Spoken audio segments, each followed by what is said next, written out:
Hollywood has convinced us aging is a crime, but nobody built that illusion harder than the Kardashian-Jenner empire. For almost 2 decades, they sold us effortless beauty while quietly chasing surgical perfection like it was a full-time job. But now, the illusion is cracking. It's not because they're getting older. They're aging like milk because they refuse to age at all.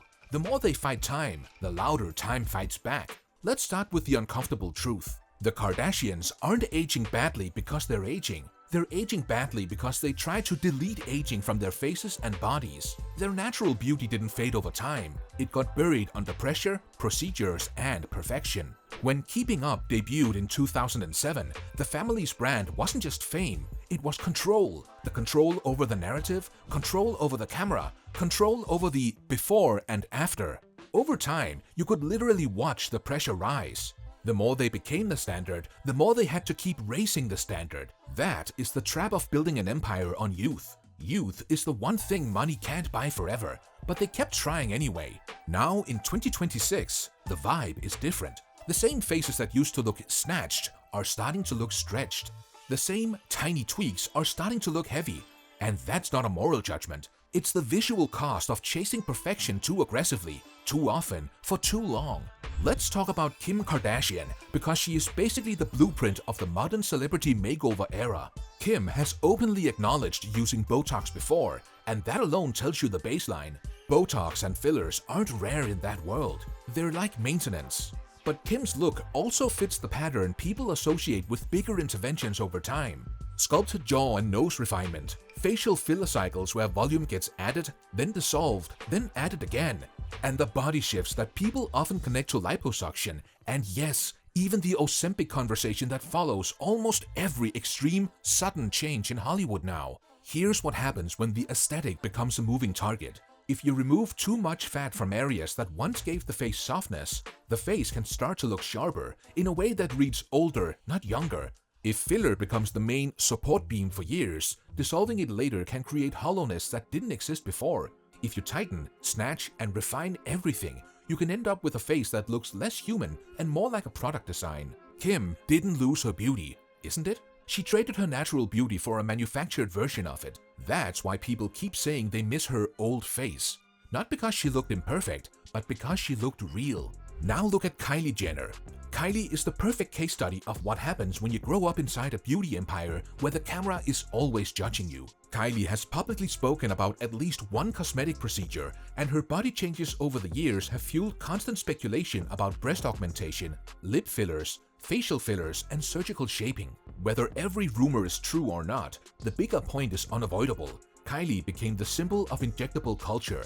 The lips, the cheeks, the pillow face era, then the fresh again era, where it looks like things were dissolved, repositioned, or refined. Now, here's the part nobody wants to say out loud. When you start very young, you don't get the gift of growing into your face. You end up managing your face. You become a project. The cycle of chasing symmetry, chasing lift, chasing an edited version of yourself that only exists in perfect lighting. Even if the goal is youth, the result can look older because the face is no longer behaving like a face. It's behaving like a sculpt.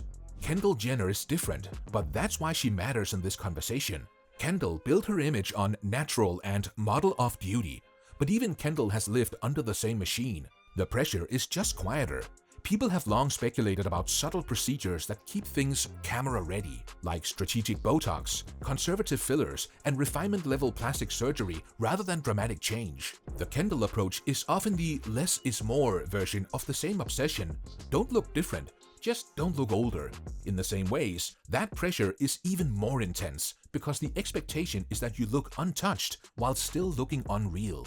Now, Khloe Kardashian. Khloe has openly discussed having a nose job, but her transformation over the years goes far beyond one feature. Whether it's filters, injectables, weight loss shifts, surgeries, or all of it together, Khloe's face has had multiple eras where even longtime viewers get whiplash. She's also one of the clearest examples of how the internet's cruelty pushes people deeper into the perfection spiral. When the world makes you the before photo in your own family, you start trying to outrun that story. That's how you end up in a constant cycle of tweaks. Fillers for volume, Botox for smoothing, possible surgical tightening. body changes that trigger the Ozempic rumors, and a public image that never gets to rest. Kourtney Kardashian is often labeled the most natural, and compared to the rest, she might be. But most natural in that family still lives in a world where Botox, subtle fillers, skin treatments, and refinement level adjustments are treated like skincare. Kourtney also shows something important. Even when someone does less, the family brand still pulls them into the same marketplace. Because this isn't just personal insecurity, it's a business model. Their faces are billboards. Then there's Kris Jenner, the manager-in-chief, the architect of the machine. Kris has become the poster example for high-end Hollywood refreshes, the kind that spark headlines in "How does she look so young?" That question is exactly the problem. When someone in their late life is being praised for looking decades younger, we don't call it pressure, we call it goals.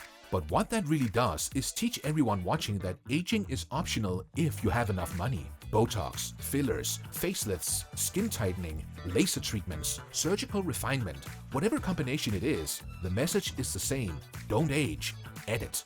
Now zoom out. Why does this feel like it's getting worse up to 2026? Because the procedures aren't happening in a vacuum, they're happening inside the content machine. High-definition cameras, harsh lighting, social media zoom, TikTok before and after detectives, filters that erase texture completely. Then real life shows up with pores, movement, and gravity. And suddenly the face looks wrong because we've been trained to expect a blur in real life. That's why the Kardashian look is starting to read unnatural to more people now. They didn't just get work done. They built an empire where every new product launch can be paired with a new face era. A skincare line drops and suddenly the skin looks glass smooth. Some supplements drop and suddenly the body looks tighter. The makeup product drops and suddenly the jaw looks sharper. It's marketing, and it's incredibly effective. That's why the Kardashian isn't just a serum. The product is the fantasy. They taught a generation that youth is a purchasable product. But now the bill is due, not because they're older, but because they tried to freeze themselves in time, and the human body doesn't do freeze frames. Let's ask you, which Kardashian-Jenner transformation feels the most extreme to you? If you're still watching, hit like and subscribe, because the next part gets even wilder. Here's the part that makes this story bigger than one famous family. The Kardashians didn't invent insecurity, they industrialized it. Think about the tools we keep seeing connected to this never age era. Botox for frozen smoothness, fillers for lifted volume, plastic surgery for structural changes, liposuction to sculpt, sometimes too aggressively, which can change how skin sits later.